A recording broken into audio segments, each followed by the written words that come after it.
Good day, everyone. I'm excited to be here again. This is Exceptional If.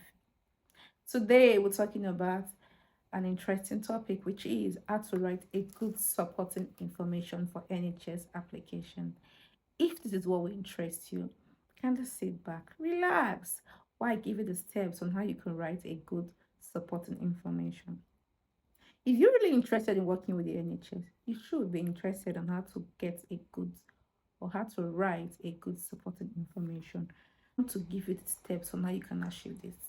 You get it now. First of all, I like you to read about the trust values, the particular trust values. When you read about them, try and draft, compose some sentences out of the trust values. And in composing those sentences, put yourself into it. You understand? After I am a confident, whatever, put yourself into it. How you loved the trust values. Let that be your intro. How you love their values, how their values are in line with your personal qualities or your personal attributes. Then you move to the experience part, or what we call the previous experience or your knowledge part of the application. Now, in this part, you tell them how long you have been working in the sector. Tell them the various units you worked. You may have worked in different units, yes. The various, because the more units you work, the more skills you gain. The various units you worked.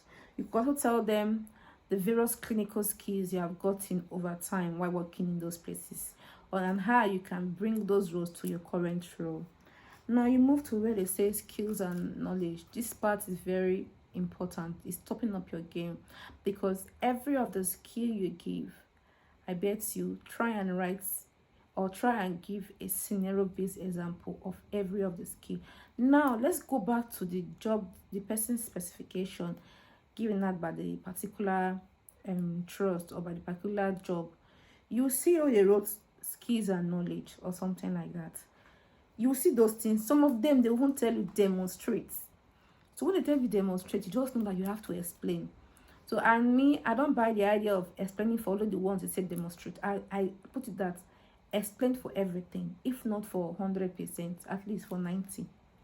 You get it? So they will ask you about your knowledge of care, something like that. You explain to them your knowledge of care and things like that. Then you start giving them your skills and make sure those skills you are giving them are the ones they stated though. At least give them the ones they stated first before you add another ones to it. And for example, they talk about listening skills, for instance. You will tell them a time how you listen to a patient, you understand, and how you could respond. They could ask you about communication skills. Not just writing I am a good communicator, no. Even if you write that is good. Or explaining a time where you display the communication skills is better. You understand? For example, how you could calm an angry patient. You use communication to win that part. You understand? So they could also ask you a time where you work in a team. You explain to them. Now, in for example, for those working in the hospitals, they know that we have doctors, occupational therapists, physicians, dietitians, and everybody. So what are you doing now in that particular game? What are you doing? Are you the one documenting? Are you the one taking vital signs? Or are you the one running errands? Are you the one doing one or two? You explain to them, give an example of how you did those things. You understand? So they could also ask you how you demonstrate, how you could manage your priority. What they want to check here is how you could manage your priorities, trying to work under stress. Yes, because for instance, if you have more workload, it's already stressful. So in that situation, what did you do? So you tell them how you prioritize your care. Give the urgent care to the person that needs it more, not switching urgent care for a care that is later on. You get it? So you explain. You could explain a time when the nurses called in sick, so you were left with one or two. You have to do more than necessary. You explain how you could be calm and focused and everything like that. They could also ask you how you could your ability to work on your initiative. You can demonstrate it, something like that. For example, you saw a patient vomiting. So you don't need to call the nurse or seek permission from the patient vomiting. You have to attend, you understand? Or maybe a patient is calling a particular nurse name, for example, calling a nurse name, Nurse Rita, Nurse Rita. You are not Nurse Rita, I know. But hospital is not there. You attend to the patient. You don't have to go and call hospital. At least you attend to the patient. And what do you need? Okay, she's not on sick. Can I pass information or something like that? If it's what you can do, why can I help you? You understand? So you have to explain a time when something like that happened and put them into writing. Before you put all these things into writing, you have got 1,500 that you say you should write. Then they could also ask you about confidentiality.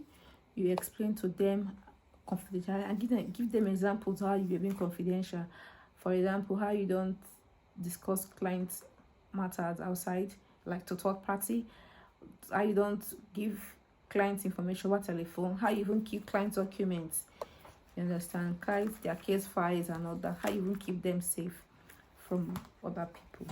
So the storyline is every of these keys or everything they asked you in that job, in that person's specification, try to write it up and try to give them scenario based example of everything. And so by the time you do that, you see that you have your own unique style of writing. It will not be a copy and pasting. You get it? You see you have your own unique style of writing, and I'm very sure that if you follow that process, you will definitely get an interview invite, because that is just what I did. I really just cannot bring out my support information and read it out so you know. I can't, because I want your own writing style to be different from my writing style, even if I use these concepts. You understand? So this is the end of the game. Have you not subscribed to my channel and you're still watching? Kindly subscribe to my channel, put on the notification bell. Whenever I post a new video, you'll be among the first to get it. Like my videos, share my videos, comment. Yes, I'm very open to your questions. I am. Put your questions in the comment section. I'm available to respond to you. So until I see you in my next video. Bye.